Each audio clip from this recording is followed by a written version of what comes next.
कल बड़े दिनों बाद गांव गए थे। सच कहें तो सालों बाद उन खेतों में घूमे थे।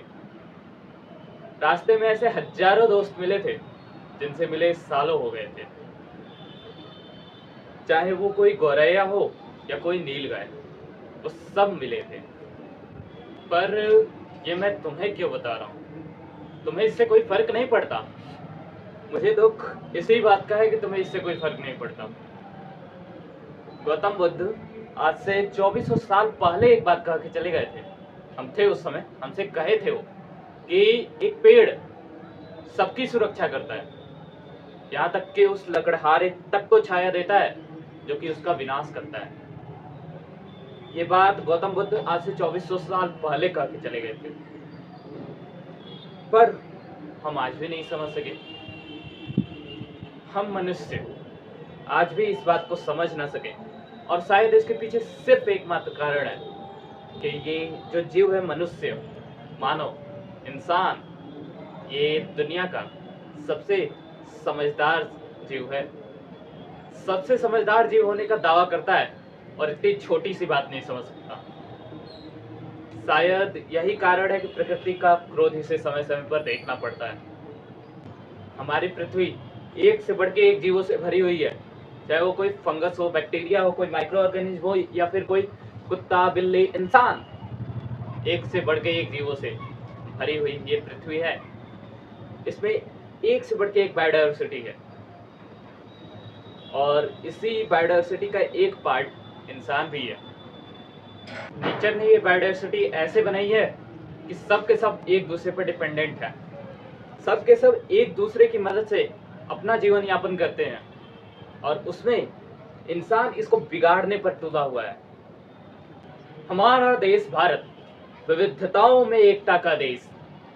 शायद ही दुनिया में कोई ऐसा देश होगा जहां हिमालय पर्वत, थार रेगिस्तान, पठार, वन, नदियां सब एक साथ हों। ऐसा शायद ही दुनिया में कोई दूसरा देश हो भारत के अलावा, क्योंकि प्रकृति का इतना वरदान किसी और देश को नहीं मिला। सिर्फ इसलिए क्योंकि दुनिया ने प्रकृति को क्लाइमेट चेंज, ग्लोबल वार्मिंग जैसी चीजें दी, और भारत ने प्रकृति को पूजा। हम वो लोग हैं जिनके यहाँ पेड़ काटकर नूडल्स के चॉपस्टिक्स नहीं बनाए जाते। हम वो लोग हैं जहाँ पर तुलसी, पीपल, नीम जैसे पेड़ों को पूजा जाता है, उनकी पूजा की जाती है। हम वो लोग हैं जहाँ बड़े बड़े शहरों में भी, बड़ी बड़ी बिल्डिंगों में भी आपको आम, नीम, तुलसी जैसे पौधे मिल जाएंगे। हम वो लोग हैं जहाँ नीलगाय, चिंकारा और लंगूर जैसे जीवों को हर त्योहार में खिलाकर तब खाया जाता है। हम बिहार, यूपी और उड़ीसा जैसे राज्यों में रहते हैं जहाँ हल्दी और आम के पेड़ों को पवित्रता के प्रतीक के रूप में शादियों में इस्तेमाल किया जाता है। छोटा नागपुर के मुंदाज और सांथल हमारे पास हैं, जहाँ महुआ और कदम के पेड़ों को पूजा जाता है, और दुनिया इसे ही सीक्रेट ग्रुप्स का नाम देती है। दुनिया इसे ही हमारी आस्था को इस सीक्रेट ग्रुप्स का नाम देती है। और एक चीज तो, अरे शर्ट बदल गया, कोई बात नहीं, एक चीज तो भूल ही गए। स्वागत है आपका टीएसएफ एजुकेशन पे। चैनल भी वही और प्रियांशु तिवारी भी वही। स्वागत है आपका टीएसएफ एजुकेशन पे, और हम शायद अपना forest and wildlife resource chapter पढ़ रहे थे। तो शुरू करें अपना चैप्टर। अब तक क्या था? अब तक सिर्फ इंट्रो था। अगर आप अपना चैप्टर खोलोगे, कभी मौका मिले इस सांसारिक मोह माया से दूर, तो अपना चैप्टर खोल के देख लेना, बुक खोल के देख लेना। आपका चैप्टर शुरू होता है तो शुरुआत में ही, forest and wildlife resource के शुरुआत में ही एक बंगाली फोकलोर दिया है, फोक सॉन्ग दिया है। उसमें नेचर की बात की गई है, उसमें नेचर के रहस्यों की बात की गई है, उन रहस्यों को डिकोड करने की बात की गई है। अगर आगे बढ़ोगे तो डाइवर्सिटी के बारे में बात की गई है कि हमारा अर्थ एक से बढ़ के एक डाइवर्सिटी से भरा हुआ है। फंगस, बैक्टीरिया, माइक्रो ऑर्गेनिज्म, बड़े बड़े ऑर्गेनिज्म, ये सारे चीजें तब से यही तो कर रहे थे, यही तो बता रहे थे। अब उसके बाद देखोगे तो एक खूब बढ़िया डेफिनेशन दी गई है बायोडाइवर्सिटी की। उसी को बायोलॉजिकल डाइवर्सिटी भी कहते हैं, जिसका सेम टू सेम डेफिनेशन आप अपने एग्जाम में लिख के आओगे। डेफिनेशन कुछ इस तरह का है कि बायोडाइवर्सिटी किसे कहते हैं? बायोडाइवर्सिटी हम ये अच्छे से जानते हैं कि हमारे अर्थ पर एक से बढ़ के एक जीव मिलते हैं। हर तरफ देखोगे तो 10-12 जीव आपको जहाँ खड़े हो वहीं से दिख जाएंगे। लेकिन बायोडाइवर्सिटी क्या चीज़ है? तो अलग अलग तरह के जो स्पीसीज हैं, जो ऑर्गेनिज्म हैं, उनका आपस में इंटरकनेक्टेंस। ऐसे ऑर्गेनिज्म जो भले ही हर कैरेक्टर में अलग अलग हो, हर चीज़ों में अलग अलग हो, जिनके फीचर्स आपस में ना मिलते हों, जिनके काम आपस में ना मिलते हों, लेकिन फिर भी वो एक दूसरे पे डिपेंडेंट है। वो किसी के लिए भी हो, खाने के लिए, शेल्टर के लिए, एयर के लिए, किसी भी चीज़ के लिए वो एक दूसरे पर डिपेंडेंट होंगे। और उसी चीज़ को कहा जाता है बायोडाइवर्सिटी। कि इतनी सारी वेराइटीज होने के बाद भी, इतने अलग अलग फीचर्स होने के बाद भी वो आपस में इंटरकनेक्टेंस के साथ रहते हैं अपने सर्वाइवल के लिए, और ये दोनों को बेनिफिट करता है। ये पूरा एक नेटवर्क बिछा हुआ है, और इसी नेटवर्क को बायोडाइवर्सिटी का नाम देते हैं, बायोलॉजिकल डाइवर्सिटी का नाम देते हैं। और यही सेम टू सेम डेफिनेशन आप अपने एग्जाम में लिख के आओगे। अगर क्वेश्चन आता है कि what is biodiversity, define biodiversity, तो आप सेम टू सेम लिख के आओगे। 2 नंबर का क्वेश्चन है, मार्क कर लो। उसके बाद अगर आप आगे बढ़ोगे तो इंडिया के बारे में बात की गई है कि इंडिया एक विभिन्नताओं में एकता का देश, हर तरह की चीज़ें यहाँ मिलती हैं। और इंडिया को आज एस्टिमेशन करते हैं, वर्ल्ड रिपोर्ट्स कहती हैं कि भारत इस समय वर्ल्ड में नंबर 1 पॉपुलेशन के मामले में पहुंच चुका है, ह्यूमन पॉपुलेशन के मामले में। लेकिन ये आधा सच है। इंडिया, भारत नंबर 1 पहुंचा है भारत पॉपुलेशन के मामले में, लेकिन केवल ह्यूमन पॉपुलेशन के मामले में नहीं, केवल इंसानी पॉपुलेशन के मामले में नहीं। अगर आप स्पीसीज की बात करो तो 80% ऐसी स्पीसीज हैं आज के डेट में जो इंडिया में पाई जाती हैं, और भारत उसमें सबसे ज़्यादा रिच है, सबसे ज़्यादा नंबर में भारत में पाई जाती हैं। तो भारत एक बहुत बड़ा बायोडाइवर्सिटी का सेंटर है, और भारत बाकियों से अलग भी है। अलग इसलिए है क्योंकि वाइल्ड लाइफ रिसोर्सेज को इंडिया अलग तरीके से ट्रीट करता है। अगर बाकी देशों में देखोगे तो ये जो नेचुरल रिसोर्सेज हैं, जो नेचर ने दिए हैं, उनको एक नॉर्मल रिसोर्स की तरह ट्रीट किया जाता है कि उससे हम अपना यूटिलाइजेशन कर रहे हैं, हमारा काम हो रहा है, और ये नॉर्मली नेचर का साइकिल चलता आ रहा है। इसी तरह से ट्रीट किया जाता है बाकी देशों में। लेकिन इंडिया में अगर आप देखोगे तो इंडिया में बहुत अलग तरीके से ट्रीट किया जाता है। और यही तब से बात कर रहे थे, यही बात कर रहे थे क्योंकि इसमें थोड़ा इमोशन चाहिए था, इसलिए आपको पहले इंट्रो देना पड़ा। इंडिया में नेचर को धर्म से जोड़ के देखा जाता है, और जो सेक्रेड ग्रुप्स की बात की है वो उन्हीं नेचर से जुड़ी हुई चीज़ों को, जिसे धर्म से जोड़ दिया जाता है, उन्हीं नेचुरल चीज़ों को सेक्रेड ग्रुप्स का नाम दिया जाता है। जैसे हम पेड़ पौधों को जोड़ देते हैं, पूजा पाठ करते हैं, तो वो पेड़ पौधे सेक्रेड ग्रुप्स हो गए, दुनिया उसे सेक्रेड ग्रुप्स करती है। जो लास्ट पेज पे अगर आप देखोगे इस चैप्टर के, तो एक कॉलम बना के दिया है, अलग से बॉक्स बना के सेक्रेड ग्रुप्स दिया है। और जितने फैक्चुअल डिटेल अभी पीछे बताए हैं, चाहे वो छोटा नागपुर के जिले हों या फिर तुलसी, नीम और आम जैसे पेड़ यूपी बिहार में हो, जितने फैक्चुअल डिटेल बात किए हैं पीछे, सारे इंपॉर्टेंट हो जाते हैं आपके लिए। सारे फैक्चुअल डिटेल आपसे पूछे जा सकते हैं, इस चैप्टर में इंपॉर्टेंट है वो। ये समझ में आया सेक्रेड ग्रुप्स किसे कहते हैं? वो सारी चीज़ें जिन्हें हम धर्म से जोड़कर, वो सारी नेचुरल चीज़ें जिन्हें हम धर्म से जोड़ देते हैं, उन्हें सेक्रेड ग्रुप्स कहते हैं। एक बार जरा देख लें इस चैप्टर में पढ़ना क्या क्या है। तो शुरू में बायोडाइवर्सिटी के बारे में बात की गई है कि बायोडाइवर्सिटी होती क्या है, नेचर की ब्यूटी आपको समझाई गई है, इस प्रकृति की खूबसूरती आपको समझाई गई है शुरू में। और इतने खूबसूरत नेचर की खूबसूरती बताने के बाद बात की गई है कि इसके कंजर्वेशन की, इस खूबसूरत नेचर को जो इंसान खराब करते जा रहा है उसके संरक्षण की बात की गई है। आप सब जानते हो, ग्लोबल वार्मिंग हो, क्लाइमेट चेंज हो, अलग अलग पैंडेमिक हो, एक जाता नहीं कि दूसरा आ जाता है, इन सब से बचाव की बात की गई है। इसको ग्लोबल लेवल पे नहीं दिया, पर इंडिया के लेवल पे दिया है। इंडिया के लेवल में भी 2 तरीके से दिया है, 2 तरीके से, जैसे कुछ एक्शंस जो काम किए गए इसको बचाने के लिए, तो कुछ सरकारों के द्वारा एक्शंस दिए गए हैं, जैसे गवर्नमेंट एक्शंस, और कुछ कम्युनिटी के द्वारा दिए गए हैं, यानी जो आम लोगों ने किए, आम जनता ने किए। तो सरकार के एक्शंस हैं और आम इंसानों के एक्शंस हैं। यानी शुरू में बायोडाइवर्सिटी और उसके बाद उसके कंजर्वेशन को लिए गए एक्शंस, ये 2 चीज़ें दी हैं।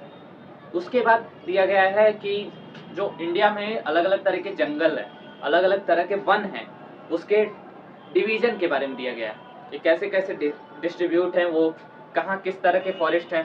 3 तरह के फॉरेस्ट दिए हैं आपने, तीनों की बात करेंगे, किसको किस तरह का फॉरेस्ट कहते हैं, वो सारी चीज़ें दी हैं।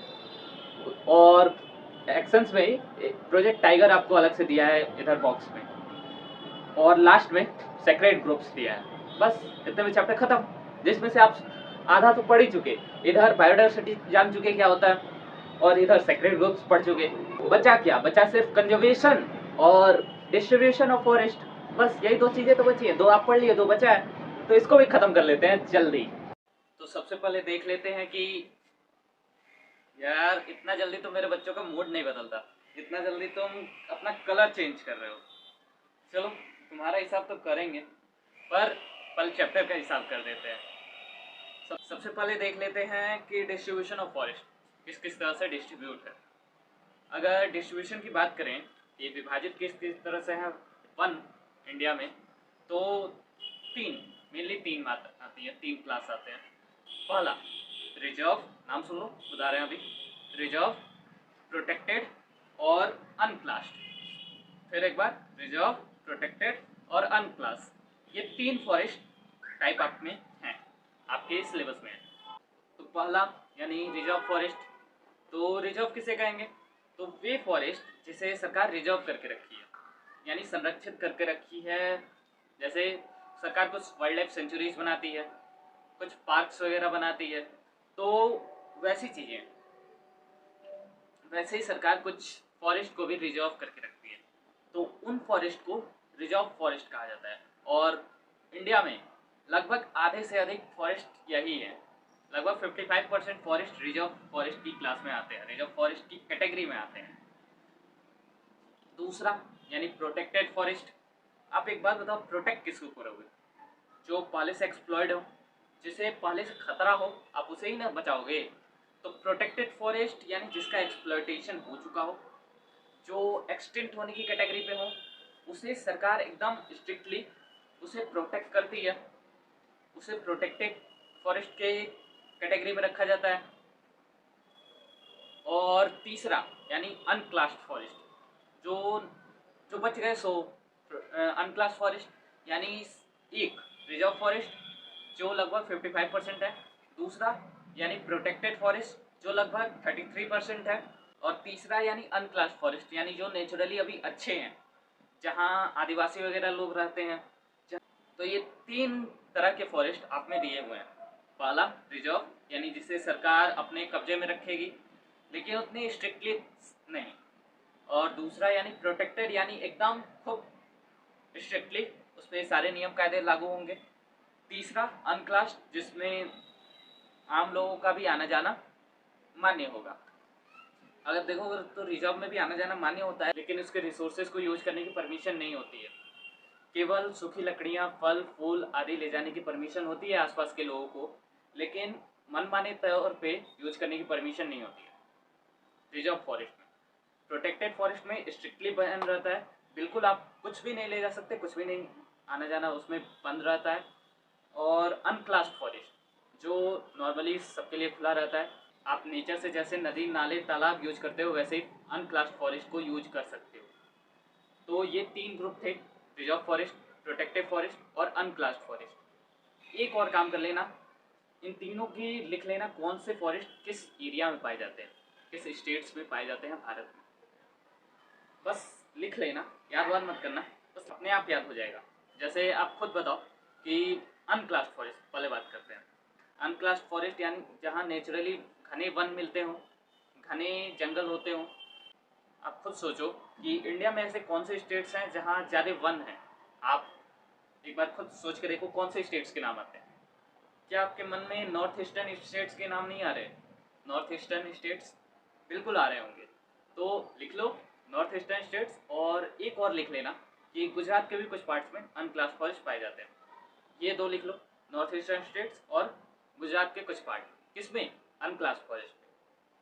प्रोटेक्टेड फॉरेस्ट में आप खुद सोचो, हम नहीं बता रहे, आप खुद बताओगे। प्रोटेक्टेड फॉरेस्ट आप किस एरिया को बचाओगे? जहाँ ज़्यादा एक्सप्लॉइट किया गया हो, यानी जहाँ ज़्यादा जंगल काटे गए हों, उसी को ना आप प्रोटेक्ट करोगे। तो किस एरिया में ज़्यादा काटे गए? अच्छा, काटे क्यों जाएंगे ये बताओ। अगर इंडस्ट्रीज बनानी हो, डेवलपमेंट के काम करने हो, बिल्डिंगें वगैरह बनानी हो, घर वगैरह बनाना हो, खेती वगैरह करनी हो, खेती खेती खेती कहाँ होती है वैसे?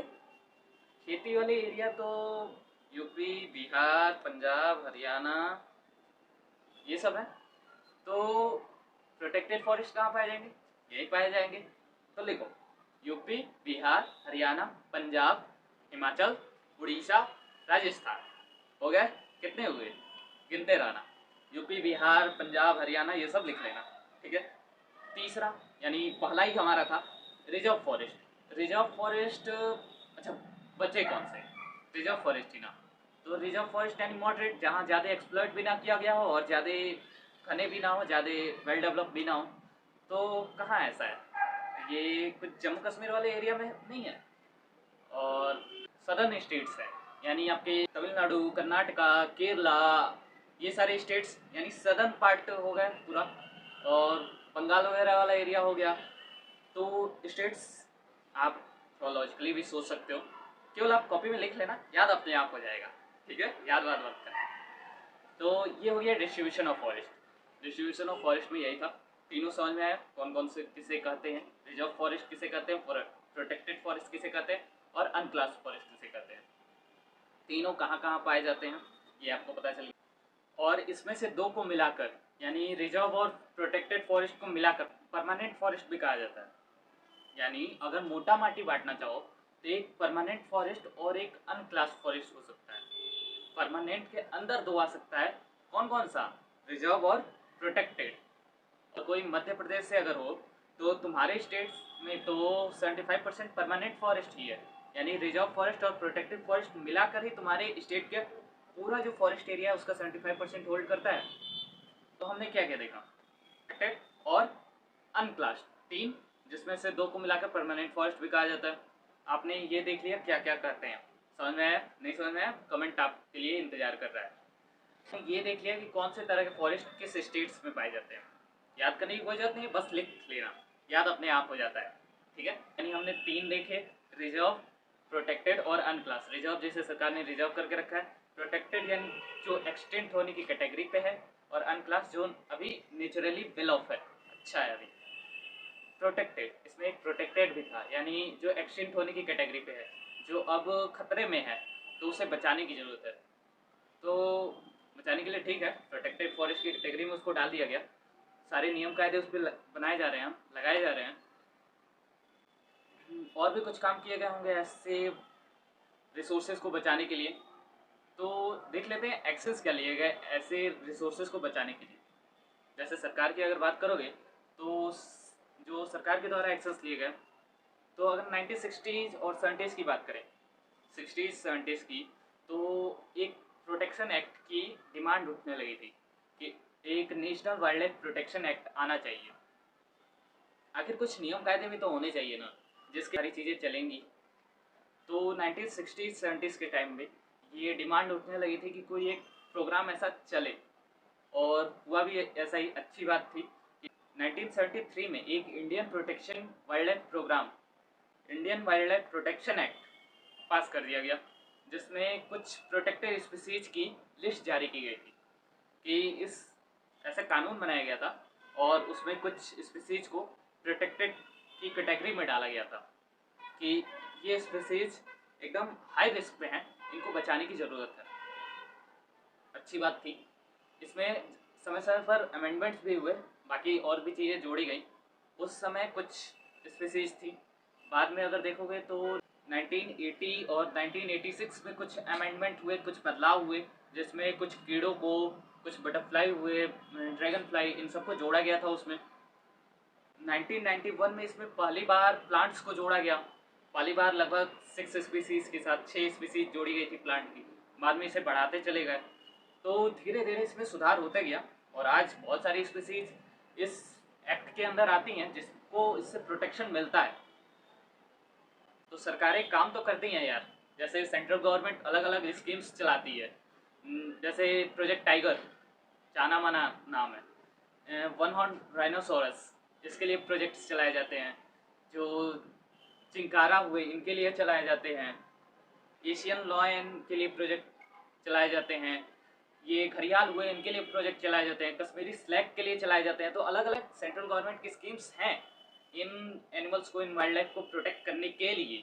जैसे बात की है अब प्रोजेक्ट टाइगर की। प्रोजेक्ट टाइगर बड़ा क्रूशियल समय पे लॉन्च हुआ। जैसे अगर देखोगे तो 1973 का समय था ये, जब प्रोजेक्ट टाइगर लॉन्च हुआ।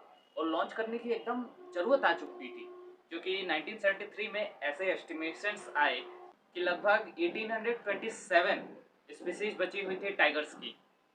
जबकि होना क्या चाहिए था, ऐसे थियोरेटिकल रिपोर्ट्स क्या कहती थी, लगभग 55,000 स्पीसीज होनी चाहिए थी उस समय। और थे कितने? मात्र 1827 स्पीसीज। तो ये बहुत खतरे का साइन था। और टाइगर एक की वाइल्ड लाइफ स्पीसीज है इस पूरे इकोसिस्टम में। इस इकोसिस्टम के बैलेंस बनाने में वो बड़ा इम्पोर्टेंट रोल अदा करता है। फूड चेन में, फूड वेब में वो बहुत इम्पोर्टेंट रोल है उसका। तो इसलिए उसको प्रोटेक्ट करने की ज़रूरत थी। और इसीलिए 1973 में एक प्रोजेक्ट लॉन्च किया गया, प्रोजेक्ट टाइगर नाम से। और इसमें इंडिया में अगर देखोगे तो अलग अलग रिजर्व्स बनाए गए, अलग अलग सेंचुरीज बनाई गई, नेशनल पार्क्स बनाए गए। ये सारे काम हुए। जैसे कॉर्बेट नेशनल पार्क हुआ उत्तराखंड में, सुंदरबन नेशनल पार्क हुआ वेस्ट बंगाल में, धौगढ़ नेशनल पार्क हुआ एमपी में, सरिस्का नेशनल रिजर्व हुआ राजस्थान में, मानस टाइगर रिजर्व हुआ आसाम में, परियार टाइगर रिजर्व हुआ केरला में। ऐसे बहुत सारे रिजर्व्स बनाए गए, वाइल्ड लाइफ सेंचुरीज बनाई गई उस समय। और इंडिया में ऐसे काम क्यों हुआ? क्योंकि अगर देखोगे तो इंडिया और नेपाल, ये दो देश ही अकेले मिलकर, मात्र ये दो देश मिलकर पूरी वर्ल्ड का लगभग 2/3 ऐसा इकोसिस्टम होल्ड करते हैं जिसमें टाइगर्स सर्वाइव कर सकते हैं। तो इंडिया इसमें इम्पोर्टेंट रोल रखता है। और इसलिए इतने सारे काम किए गए प्रोजेक्ट टाइगर को लेकर। इसलिए प्रोजेक्ट टाइगर इंडिया के पर्सपेक्टिव से बहुत इम्पोर्टेंट था। तो यार सरकार तो काम कर रही है, लेकिन जनता का क्या? जनता ने भी बहुत से काम किए। जैसे कुछ एग्जाम्पल बताते हैं। राजस्थान का एक ज़िला है सरिस्का, वहाँ पर माइनिंग चल रही थी और वहाँ के आसपास के गांव वालों ने वहाँ पर उसका विरोध किया और सरिस्का टाइगर रिजर्व बनाना पड़ा राजस्थान में। राजस्थान का ही एक दूसरा ज़िला है अलवर। अलवर में लगभग 5 गाँव ने मिलकर 1200 हेक्टेयर की ज़मीन को, 1200 हेक्टेयर के वन को, जंगल को भैरवदेव डाकाओ सेंचुरी घोषित कर दिया। भैरवदेव डाकाओ सेंचुरी घोषित कर दिया वहाँ पर। आपने फेमस चिपको मूवमेंट के बारे में सुना होगा, आपने बीच बचाओ आंदोलन के बारे में सुना होगा। तो यानी कि जनता भी बहुत सारे काम कर रही है। देखो काम तो बहुत सारे हुए, सरकार ने भी किए और जनता ने भी किए। एक्शंस बहुत सारे लिए गए, बहुत सारे एक्शंस मिलकर भी लिए गए। जैसे Indian joint forest management JFM, जिसका पहला रेवोल्यूशन उड़ीसा में 1988 में निकाला गया था। JFM था क्या? तो JFM में सरकार और जनता मिलकर काम करती थी जंगल को बचाने के लिए। यानी कोई ऐसा नेचुरल एरिया स्पेसिफिक किया जाएगा, कोई ऐसा जंगल चुना जाएगा और उसके आसपास के जो लोग होंगे वही उसकी प्रोटेक्शन करेंगे। और उस प्रोटेक्शन के बदले वो उसके रिसोर्सेज का भी यूज करेंगे। जैसे अगर कोई एक जंगल है, उसके आसपास के जो गांव वाले हैं वो उसका सुरक्षा भी करेंगे और उसकी लकड़ियां, फल फूल आदि का इस्तेमाल भी करेंगे। तो यानी मिलकर इसमें काम होता था। उसको कहते हैं इंडियन जॉइंट फॉरेस्ट मैनेजमेंट। तो यानी कि एक्शंस तो बहुत लिए गए, सरकार ने भी लिए और मिलकर भी लिए गए, अकेले जनता ने भी लिए।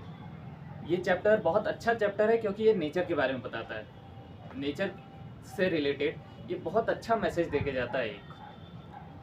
इसमें बहुत सारे काम किए गए नेचर को बचाने के लिए। हालांकि ये बहुत कम है, पर थोड़ा भी सही, पर अच्छी दिशा में है। नेचर को बचाने के लिए और भी बहुत सारे कदम उठाने की ज़रूरत है, जो आप करोगे। जब आप बड़े हो जाओगे तो आप नेचर के लिए बहुत कुछ करोगे, मुझे पता है। पर उसके लिए पहले आपको बोर्ड पास करना होगा, पहले आपको 10th बोर्ड पास करना होगा अच्छे नंबरों से। और that's all about this chapter. इस चैप्टर में और कुछ नहीं। इस चैप्टर में हमने बायोडाइवर्सिटी के बारे में देखा, इस चैप्टर में हमने कंजर्वेशन के बारे में देखा, कौन कौन से एक्शंस लिए गए गवर्नमेंट के द्वारा, जो कम्युनिटी थी हम लोगों ने मिलकर ग्रुप में कौन कौन से एक्शंस लिए वो देखे। डिस्ट्रीब्यूशन ऑफ फॉरेस्ट देखा कि किस किस तरह के जंगल पाए जाते हैं भारत में। और हमने प्रोजेक्ट टाइगर की बात की, हमने सीक्रेट ग्रुप्स की बात की। तो ये चैप्टर